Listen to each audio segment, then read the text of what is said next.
मध्य प्रदेश सरकार के 2 साल पूरे होने पर स्कूल शिक्षा एवं परिवहन मंत्री उदय प्रताप सिंह ने भोपाल के कुशाभाऊ ठाकरे सभागार में पत्रकार वार्ता आयोजित कर अपने विभाग का रिपोर्ट कार्ड पेश किया। इस दौरान मंत्री ने न सिर्फ अपने विभाग की उपलब्धियां गिनाई बल्कि घोषणा भी की कि शिक्षा विभाग के सभी कार्यालयों को एक ही छत के नीचे लाने के लिए 22 मंजिला भवन का निर्माण किया जाएगा। सुनिए मंत्री उदय प्रताप सिंह ने आगामी योजनाओं को लेकर क्या कुछ बड़े ऐलान किए हैं। पहली क्लास में लगातार दर्ज संख्या आंशिक रूप से सही लेकिन घट रही थी। हम लोग पिछले साल इस स्थिति में पहुंचे कि उस गिरते हुए दर संख्या को हम रोक पाए और आंशिक रूप से हमने एडमिशन्स में वृद्धि दर्ज की है। हम लोग पाठ्य पुस्तकों का वितरण हमारा विभाग करता है और आरटीई के तहत सबसे महत्वपूर्ण काम है कि बच्चे को सिलेबस मिले, सरकार उसको किताबें उपलब्ध कराए और ये किताबें अगर समय पर नहीं मिलती तो बच्चे की पढ़ाई समय पर चालू नहीं हो पाती। कई बार बच्चा बाजार से किताबें खरीदता है। हमने पिछले वर्ष अप्रैल माह में 100% किताबें जो बच्चों को मुफ्त में मिलना चाहिए वो हम लोग हर स्कूल तक भेजने में सफल हुए थे और उसका कारण है कि बच्चों की जो हमारी उपस्थिति है अप्रैल में ही हमने सुनिश्चित की थी। इस साल हम एक कदम और आगे जा रहे हैं। हम विकासखंड स्तर पर बुक फेयर लगाएंगे और जो प्राइवेट स्कूल्स हैं उनके बच्चों को भी सुविधा रहेगी कि वो शासन द्वारा न्यूनतम दरों पर उपलब्ध पुस्तकें बच्चे वो खरीद सकते हैं और जो महंगी किताब, बड़ा बस्ता, इस तरह की जो शिकायतें, विसंगतियां थीं, उनसे भी मुझे लगता है कि हम कुछ हद तक उसमें सफल हो पाएंगे। हमने कक्षा 1, 6 और 9 में प्रवेश की प्रक्रिया को सरलीकरण किया है। पहले बच्चा 5वीं पास होने के बाद में बच्चा और पालक तय करते थे उन्हें 6वीं में कहाँ जाना है, कैसे जाना है। पालक एक बार गया, एडमिशन नहीं मिला, दोबारा ध्यान नहीं दिया, बच्चा ड्रॉप आउट हो जाता था। हमने एक मैकेनिज्म डेवलप किया है कि 6वीं में प्रवेश हेतु प्रधान अध्यापक की जिम्मेदारी है कि वो प्रधान अध्यापक माध्यमिक शाला को संपर्क करेगा, उसके प्रधानाचार्य से बात करके उस बच्चे को एनरोल कराएगा। ऐसे 9वीं में प्रवेश के लिए भी उस प्राचार्य को जिम्मेदारी दी है कि मिडिल स्कूल से निकले हुए बच्चे को नजदीकी हायर सेकेंडरी स्कूल में, हाई स्कूल में उसको एनरोल कराएगा। और ये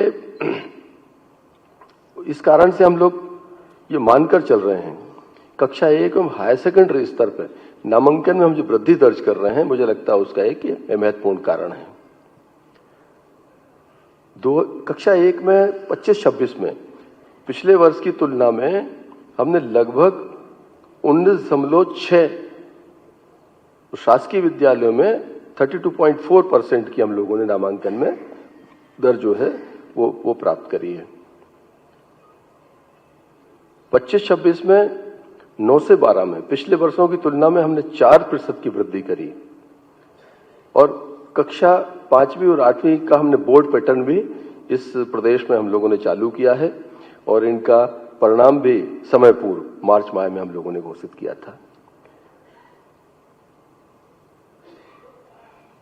हमारे जो 8.5 लाख बच्चे हैं जो शासकीय योजना तक निजी विद्यालयों में पढ़ते हैं, उनकी फीस जो आरटीई का पैसा है वो भी हम लोगों ने ऑनलाइन उनको सिंगल क्लिक के माध्यम से बड़े ट्रांसपेरेंट तरीके से उनको उनके खातों में स्कूल्स के भेजने का हम लोगों ने काम किया। पिछले 3 सालों में मुझे बताते हुए खुशी है कि ड्रॉप आउट में भी काफी कमी आई है। बड़ा एक चुनौती थी शिक्षा विभाग के अंदर स्कूल एजुकेशन में कि बच्चे ड्रॉप आउट होते थे। 24-25 में प्राथमिक स्तर पर जो ड्रॉप आउट दर है वो 6.8 से घटकर 0 पे हम उसे लेकर आए। ये एक बड़ी संतोषप्रद उपलब्धि है और इस ड्रॉप आउट दर के लिए नीचे से लेकर हमारा स्कूल में जो टीचर हैं, प्रिंसिपल्स हैं, पूरा एक अमला ने इसको एक बहुत प्राथमिकता के क्रम में रखा है, जिस कारण से ये सफलता हम प्राप्त कर पाए। हम 90% बच्चों को हमने उनकी ट्रैकिंग करी है समग्र आईडी में। मतलब 6 से 14 वर्ष के बच्चे जो हैं जो विद्यालयों से बाहर थे, उन बच्चों को हम लोगों ने ट्रैक करके उन बच्चों को सुनिश्चित किया है कि वो हर हाल में विद्यालय में उनको दर्ज किया जाए। हम लोग प्रोत्साहन योजना में बच्चों को लैपटॉप देते हैं। इस साल आप सबने देखा है कि हमने लगभग 94,000 बच्चों को लैपटॉप दिए हैं। इसी ऐतिहासिक स्थल पर हमने 7,800 बच्चों को स्कूटी यहाँ पर हमने देने का काम किया है। साइकिल का वितरण हमने अगस्त माह में प्रारंभ किया था। इस साल हमारी कोशिश है कि हम अप्रैल के महीने में ही इसको बाइंड अप करेंगे।